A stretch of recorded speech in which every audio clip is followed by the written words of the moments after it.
My name is Arvind Arora और आप lecture शुरू करते हैं जो कि जेई नीट और board exam point of view से काफी ज्यादा इंपॉर्टेंट है। सो हम लोग बेसिक से शुरू करने वाले हैं। आज का जो टॉपिक रहेगा वो है difference in crystalline and amorphous solid. जो सॉलिड है वो दो तरह से कैटेगराइज होते हैं, crystalline solid and amorphous solid. ठीक है, उसको हम लोग क्या करेंगे, डिफरेंस उसका सीखेंगे और साथ में ये भी सीखने वाले हैं कि एक्चुअल में टाइप्स ऑफ सॉलिड्स कैसे कितने होते हैं according to force of attraction. ठीक है, सो फर्स्ट ऑफ ऑल तो ये दो टॉपिक हमें इस वीडियो में करने हैं, तो फटाफट से हम लोग शुरू करते हैं। लेकिन स्टार्ट करने से पहले as usual this is my profile page on Unacademy platform. मेरे बारे में जितनी भी इंफॉर्मेशन है आपको यहाँ से मिल जाएगी। अभी तक 4.2 के यानी कि 4200 फॉलोवर्स मैंने कंप्लीट कर लिए हैं। 12 कोर्सेज लाइव हो चुके हैं। Now this one is 13th course. So अभी तक मैं 215 से ऊपर वीडियोस बना चुका हूं जो आपको काफी ज्यादा मदद करेंगे। सिर्फ आपको नहीं, अपने जूनियर्स को भी बताइए, उनको भी बहुत मदद करेंगी। अब आपको कोचिंग की कोई खासी जरूरत नहीं है, घर पे बैठ के आराम से आप पढ़ाई कर सकते हैं। सो चलिए गाइज फटाफट से शुरू करते हैं। आज के जो हमारे टॉपिक है क्रिस्टलाइन एंड अमोर्फस, उनका डिफरेंस देखना है सॉलिड का। ठीक है, और साथ ही साथ हमें सॉलिड पढ़ने की कितने तरह के सॉलिड होते हैं according to force of attraction. पहले मैं आपको बताता हूँ, देखिए क्रिस्टलाइन अमोर्फस यहाँ कैसे आया, जरा एग्जामिन कीजिए। आपको पता है कैल्शियम कार्बोनेट, आपको अपने घर पे मार्बल अगर फर्श पे लगाओ तो मार्बल भी कैल्शियम कार्बोनेट है, और आप जिस चौक से लिखते हैं आपके टीचर्स वो भी कैल्शियम कार्बोनेट है। लेकिन आप गौर करो कि आपका जो चौक है बेसिकली वो कितना सॉफ्ट होता है, हाथों से टूट जाता है, लेकिन मार्बल इतना सॉफ्ट नहीं होता है। सो ये दो स्ट्रक्चर्स कैसे बन गई हैं, तो एक्चुअल में जो मार्बल है उसको क्रिस्टलाइन हम लोग सॉलिड कहते हैं, जबकि अमोर्फस है जो, लेकिन अगेन जो हमारा जो टाइप है उसके अंदर जो मॉलिक्यूल है वो सेम है। तो यहाँ पर ये दो डिफरेंट फॉर्म कैसे बन गई हैं उन्हीं को हम लोग यहाँ पर करेंगे कैटेगराइज। हम समझेंगे इन दोनों में डिफरेंस कैसे आ गया और क्या क्या डिफरेंस होता है क्रिस्टलाइन एमोर्फस में। दूसरा, फोर्स ऑफ अट्रैक्शन बहुत सारे होते हैं। फोर्स ऑफ अट्रैक्शन जैसे कोवेलेंट बॉन्ड होते हैं दो मॉलिक्यूल्स के बीच में, दो एटम्स के बीच में, दो मॉलिक्यूल्स के बीच में हाइड्रोजन बॉन्ड होता है, van der Waals force of attraction होते हैं, सही है, आयनिक बॉन्ड होते हैं। तो फोर्स ऑफ अट्रैक्शन के अकॉर्डिंग हम लोग को ये समझना है कि सॉलिड कितने तरह से डिवाइड कर दिया गया है। तो दो टॉपिक हमें करने, फटाफट से शुरू करते हैं। फर्स्ट ऑफ ऑल तो हम लोग डिफरेंस समझते हैं कि यहाँ पर क्रिस्टलाइन अमोर्फस में क्या डिफरेंस है। अरेंजमेंट के रिस्पेक्ट में यहाँ पर अमोर्फस और क्रिस्टलाइन को डिवाइड कर दिया गया। देखिए बड़ा सिंपल है, जरा खुद से आप दिमाग लगाइए। एक्चुअल में सिर्फ अरेंजमेंट का ही तो फर्क है। यहाँ पर अगर मार्बल बना होगा तो यहाँ पर एटम जो है डिसिप्लिन अरेंज होंगे, लेकिन आपके चौक में जो आपकी एटम की अरेंजमेंट डिसिप्लिन नहीं है। इस बात को समझे। यहाँ पर दो तरह से अरेंजमेंट, एटम की अरेंजमेंट के रिस्पेक्ट में दो पार्ट में इसको डिवाइड कर दिया गया। सो चलिए इनके डिफरेंसेस को चेक करते हैं। फर्स्ट ऑफ ऑल तो जरा चेक करिए क्रिस्टलाइन क्या होता है।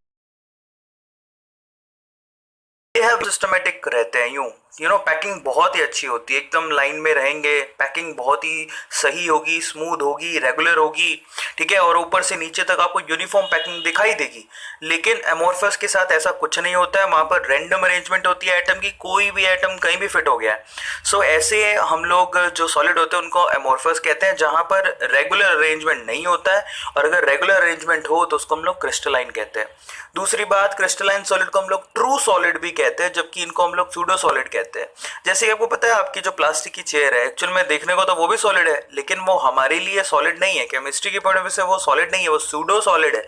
वो दिखने में सॉलिड है लेकिन सॉलिड जैसी प्रॉपर्टीज नहीं है, इस चीज को समझिए। सो प्लास्टिक की चेयर, प्लास्टिक की बोतल दिखने को तो सॉलिड ही है, ठीक है, लेकिन एक्चुअल में वो हम उसको सॉलिड में काउंट नहीं करते, वो सूडो सॉलिड्स होते हैं, एमोर्फस होते हैं। इस चीज को समझो। कांच, आपका जो ग्लास होते हैं, कांच होते हैं, वो हमारे ट्रू सॉलिड्स नहीं होते हैं, वो सॉलिड की प्रॉपर्टी शो नहीं करते हैं, वो सूडो सॉलिड्स होते हैं। दिखने में सॉलिड है लेकिन सॉलिड की प्रॉपर्टी शो नहीं करते, इसलिए उनको हम लोग क्या कहते हैं, सूडो सॉलिड कहते हैं। ठीक है,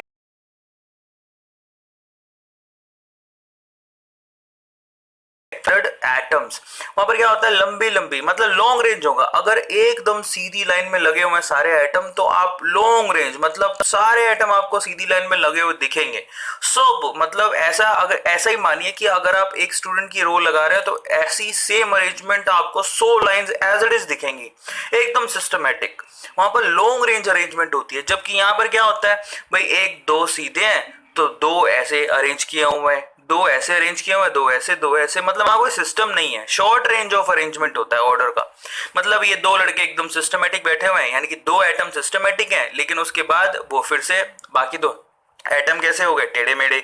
तो ऐसे अरेंजमेंट को जैसे पिक्टोरियल में आपको दिखाता हूं, देखिए यहाँ पर इसको क्रिस्टलाइन बोलते हैं। लॉन्ग रेंज अरेंजमेंट है, देखिए यहां से इन दोनों के बीच में जो आया स्पेस उसमें ये आपने डाल दिया, और ऐसा अरेंजमेंट आपको कंटिन्यूसली दिखाई दे रहा है ऊपर। देखिए ऐसा नीचे भी होगा, आगे भी होगा, पीछे भी होगा, लॉन्ग रेंज अरेंजमेंट है। लेकिन यहाँ देखिए यहाँ पर ये दो सिस्टमेटिक लगे हुए हैं, लेकिन क्या आगे सिस्टम बना, नहीं बना, ये नीचे आ गया, ये ऊपर आ गया। तो एक्चुअली ऊबड़ खाबड़ है, मतलब उसको हम लोग राजस्थानी बोलते हैं ना, ऊबड़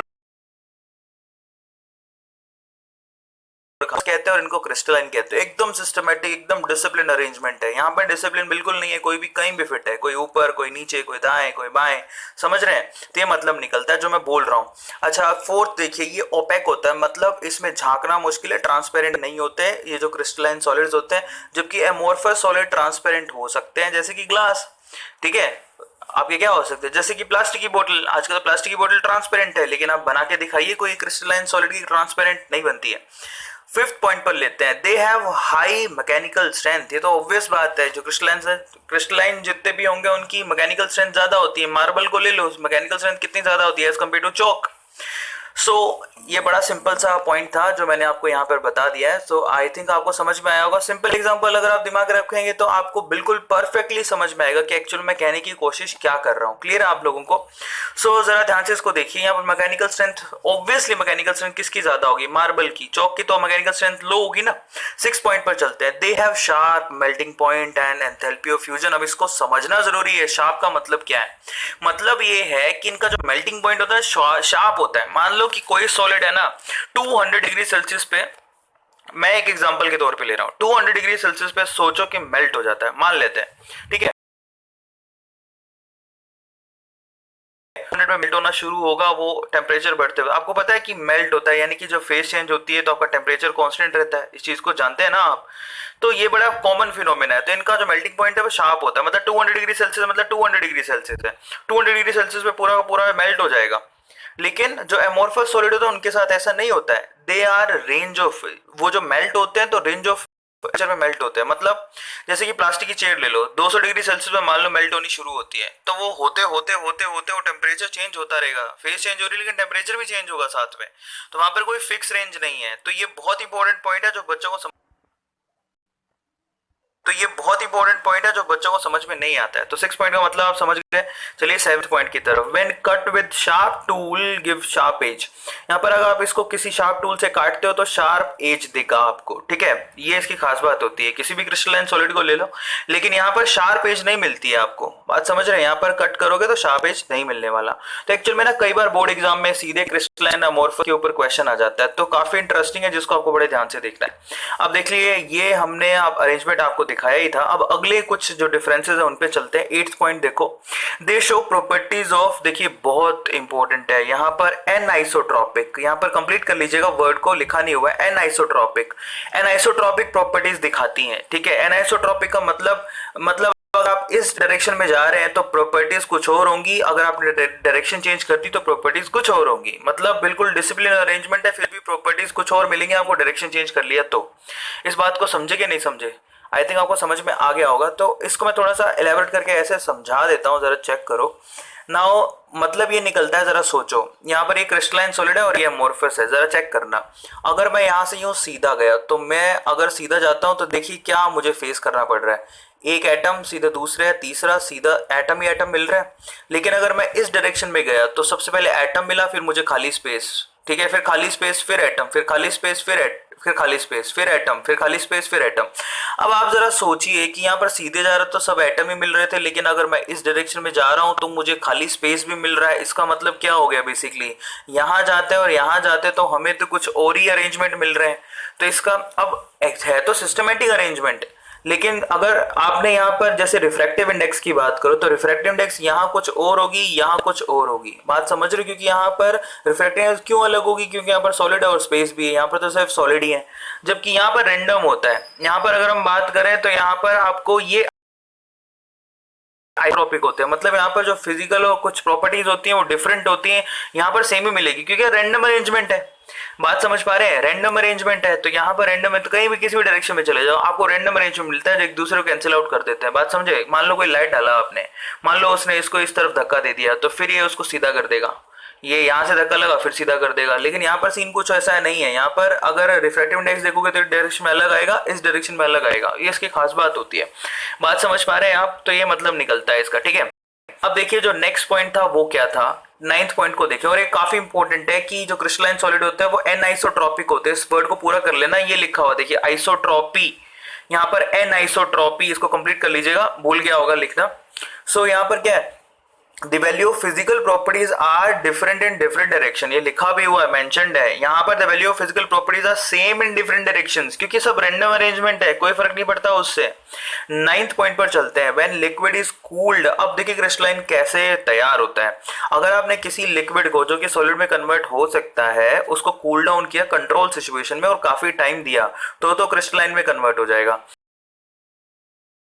सडनली, तो वो एमोर्फस में, क्योंकि फिर टाइम नहीं मिलता एटम को फिक्स होने में, तो रैंडम फिक्स हो जाते हैं, ठीक है। डिसिप्लिन फिक्सिंग नहीं हो पाती उनकी, डिसिप्लिन अरेंजमेंट नहीं बन पाता। अगर आप क्विक या सडन यहाँ पर क्या करते हैं, उसको सॉलिड में कन्वर्ट करते हैं। तो ये बहुत इंपॉर्टेंट 9 पॉइंट्स है। 10th पॉइंट एक्चुअली यहाँ पर कंसिडर मत कीजिएगा, क्योंकि यहाँ पर डेफिनेशन के थ्रू कुछ लिखाया हुआ नोट, ये नोट है, ठीक है। तो आपको बता दूंगा यहाँ पर 9 आपके पास डिफरेंसेस है क्रिस्टलाइन और एमोर्फस के अंदर, जो कि बहुत ज्यादा इंपॉर्टेंट है। और 10th पॉइंट क्या लिखा हुआ है, depending upon the reaction conditions like pressure, temperature and sometimes a substance show 2 और मोर क्रिस्टलाइन स्ट्रक्चर्स। कई बार ऐसा होता है कि बहुत सारे ऐसे आपको एग्जांपल मिल जाएंगे, अगर आप टेम्परेचर और प्रेशर डिफरेंट रखोगे तो 2 से ज्यादा क्रिस्टलाइन स्ट्रक्चर भी कई जो है आपके पास सब्सटेंसेस दिखाते हैं।